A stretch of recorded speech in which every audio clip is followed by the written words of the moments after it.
روایت میں ہے کہ یمن میں ایک قبیلہ آباد تھا جس کا سردار حاتم طائی تھا۔ اب حاتم طائی کی سخاوت سے دنیا کا کون سا آدمی ناواقف ہے۔ رسول اللہ صلی اللہ علیہ وآلہ وسلم کے زمانے میں کچھ لوگ جب قید ہو کر آئے اور آپ علیہ السلام کو جب پتہ چلا کہ ان قیدیوں میں حاتم طائی کے قبیلے کی ایک خاتون بھی ہے تو حضور پاک صلی اللہ علیہ وآلہ وسلم نے ارشاد فرمایا کہ خاتون کو رہا کر دیا جائے۔ خاتون کو جب رہائی کی خوشخبری سنائی گئی تو اس نے یہ کہہ کر آزاد ہونے سے انکار کر دیا کہ میرے ساتھ قبیلے کے دوسرے افراد بھی ہیں۔ آپ علیہ السلام نے پورے قبیلے کو آزاد فرما دیا اور مال غنیمت بھی واپس کر دی۔ نہ صرف اپنی طرف سے انعام و اکرام سے نوازا گیا بلکہ بنفس نفیس سرحد تک چھوڑنے تک کے لیے بھی تشریف لے گئے۔ حاتم طائی کی سخاوت کے ضمن میں ایک قصہ بیان کیا جاتا ہے کہ روم کے بادشاہ کی دربار میں ایک دن حاتم طائی کی سخاوت کا تذکرہ تھا۔ ایک شخص نے بتایا کہ حاتم طائی کے پاس ایک بہترین عمدہ نسل کا گھوڑا ہے جو ہوا کی رفتار سے دوڑتا ہے۔ خوبصورت اتنا ہے کہ جو بھی اس کو دیکھتا ہے بس دیکھتا ہی رہ جاتا ہے۔ حاتم طائی اور اس کے گھوڑے کی تعریف سن کر بادشاہ بولا کہ جب تک کسی آدمی کو آزمایا نہ جائے اس وقت تک اس کے بارے میں کوئی رائے قائم کرنا عقل و شعور کے خلاف ہے۔ بادشاہ نے وزیر سے کہا کہ تم خود جاؤ اور حاتم طائی کی اس سخاوت کے بارے میں ہمیں معلومات فراہم کرو اور کسی ایسی چیز کا مطالبہ کرو جو اس کی نظر میں سب سے زیادہ قیمتی ہو۔ دربار میں ایک درباری نے کہا کہ حاتم طائی کے لیے سب سے عزیز اور سب سے زیادہ قیمتی سوار رفتار ایک گھوڑا ہے۔ بادشاہ کو درباری کی یہ بات پسند آئی اور اس نے وزیر سے کہا تم خود حاتم طائی کے پاس جاؤ اور اس سے اپنا وہ گھوڑا مانگو۔ اگر وہ گھوڑے کا احسار کر دیتا ہے تو حاتم طائی یقیناً سخی ہے۔ روم سے چلا ہوا یہ وفد منزلیں طے کرتا ہوا رات کے وقت حاتم طائی کے گھر پہنچا۔ جس وقت یہ وفد پہنچا وہاں موسلا دھار بارش ہو رہی تھی۔ دھوپ اندھیرے میں بادلوں کی گرج ماحول کو خوفناک بنائے بیٹھی تھی۔ ایسے خراب موسم میں کسی مہمان کی مہمان نوازی کرنا تو درکنار گھر سے نکلنا بھی ممکن نہیں تھا، لیکن حاتم طائی نے میزبانی کا حق ادا کیا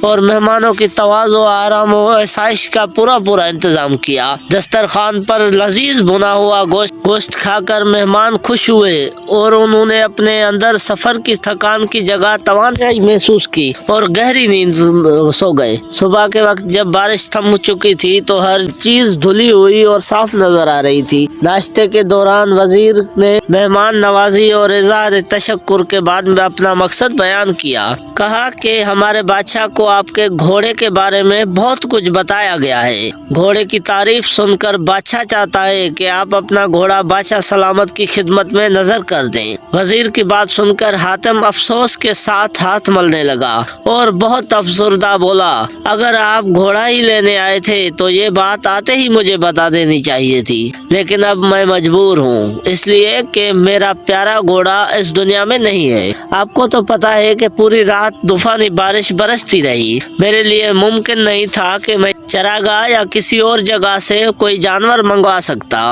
لہٰذا میں نے اپنے گھوڑے کو ذبح کر دیا اور اسی کا بھنا ہوا گوشت دسترخوان کی زینت بنا دیا۔ وزیر حاتم طائی کی یہ بات سن کر حیران رہ گیا۔ بادشاہ سلامت کو جب یہ واقعہ سنایا گیا تو اس نے بھی حاتم طائی کی سخاوت کی بڑی تعریف کی۔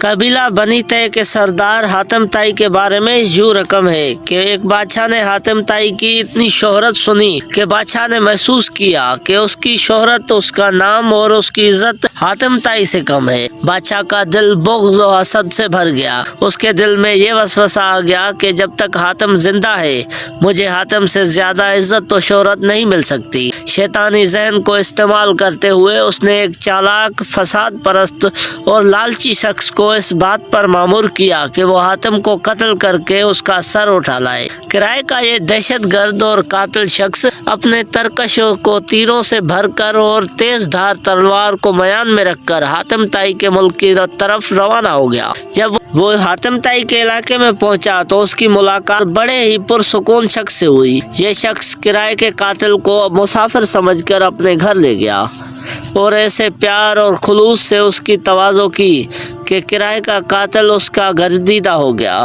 دوسرے دن جب مہمان نے رخصت ہونا چاہا تو خوش گفتار اور خوش اخلاق میزبان نے اصرار کیا کہ مہمان ابھی چند روز قیام کرے اور مزید خدمت کا موقع دے۔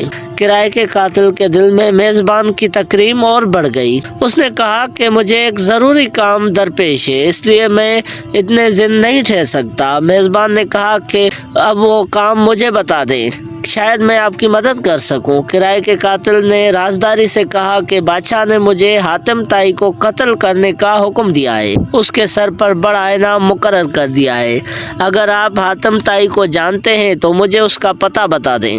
یہ سن کر میزبان مسکرایا اور عاجزی کے ساتھ جھک کر کہا، میں حاتم طائی ہوں، آپ اپنا کام شوق سے پورا کر سکتے ہیں، کیونکہ اگر آپ یہ کام اسی وقت پورا نہیں کریں گے تو پھر لوگ دیکھ لیں گے اور ملامت کریں گے اور آپ انعام سے محروم رہ جائیں گے۔ حاتم کی یہ بات سن کر کرائے کا قاتل اپنے میزبان کے پیروں میں گر گیا۔ اس نے اپنی تلوار اور تیروں سے بھرا ہوا ترکش پھینک دیا اور کہا کہ ایسے معزز سردار کے جسم پر پھول مارنا بھی گناہ عظیم ہے۔ سخاوت کے بارے میں ایک مجلس میں حضور قلندر بابا اولیاء رحمت اللہ علیہ نے فرمایا کہ ایک شخص حضور صلی اللہ علیہ وآلہ وسلم کی خدمت میں اقدس میں حاضر ہوا اور اس نے عرض کیا کہ یا رسول اللہ، مجھے شہد چاہیے۔ آپ علیہ السلام نے فرمایا کہ عثمان کے پاس جاؤ۔ جب یہ شخص حضرت عثمان رضی اللہ تعالیٰ عنہ کی خدمت میں پہنچا تو وہاں بہت سارے اونٹ موجود تھے اور گیہوں کی بوریاں لدی ہوئی تھی۔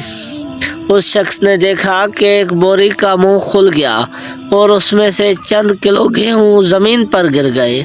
حضرت عثمان رضی اللہ تعالیٰ عنہ نے یہ دیکھا تو انہوں نے اپنے ملازم سے پاس پرس کی اور اس کو ڈانٹا کہ یہ گیہوں زمین پر کیوں گرائے گئے۔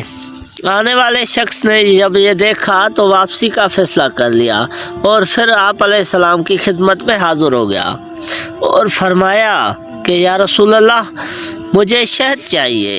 حضور اقدس صلی اللہ علیہ وآلہ وسلم نے پھر یہی فرمایا کہ عثمان کے پاس جاؤ۔ سوالی شخص نے ساری کارگزاری فرمائی۔ آپ علیہ السلام نے پھر بھی فرمایا کہ عثمان کے پاس جاؤ۔ یہ شخص دوبارہ حضرت عثمان غنی رضی اللہ تعالیٰ عنہ کی خدمت میں حاضر ہوا اور ان کے ملازم سے شہد مانگا۔ ملازم نے حضرت عثمان رضی اللہ تعالیٰ عنہ سے کہا کہ اس آدمی کو شہد چاہیے۔ حضرت عثمان غنی نے فرمایا کہ اسے شہد دے دو۔ ملازم نے برتن مانگا۔ آنے والے شخص نے کہا کہ میرے پاس تو برتن نہیں ہے۔ ملازم نے پھر حضرت عثمان غنی رضی اللہ تعالیٰ عنہ سے عرض کیا کہ حضور، اس کے پاس تو شہد لینے کے لیے بھی برتن نہیں۔ حضرت عثمان غنی نے فرمایا کہ شہد کا کپا اٹھا دو۔ آنے والے شخص نے کہا کہ میں کمزور آدمی ہوں، اتنا زیادہ وزن تو اٹھا نہیں سکتا۔ ملازم پھر حضرت عثمان غنی رضی اللہ تعالیٰ عنہ کے پاس گئے اور کہنے لگے آنے والا شخص تو بہت کمزور ہے اور وہ اتنی شہد نہیں اٹھا سکتا۔ حضرت عثمان غنی رضی اللہ تعالیٰ عنہ کو ملازم کی بار بار مداخلت پسند نہیں تھی۔ ذرا تیز لہجے میں فرمایا کہ اونٹ پر لاد کر دے دو، اور آنے والا شخص اونٹ پر شہد لاد کر چلا گیا۔ یہ واقعہ بیان کر کے حضور قلندر بابا اولیاء رحمت اللہ علیہ نے فرمایا کہ مجھے اس بات پر حیرت ہے کہ ہر مسلمان دولت مند بننا چاہتا ہے، لیکن کوئی آدمی حضرت عثمان غنی رضی اللہ تعالیٰ عنہ کی طرز عمل کو اختیار کرنا نہیں چاہتا۔ یہ پیغمبرانہ اوصاف اور طرز فکر جب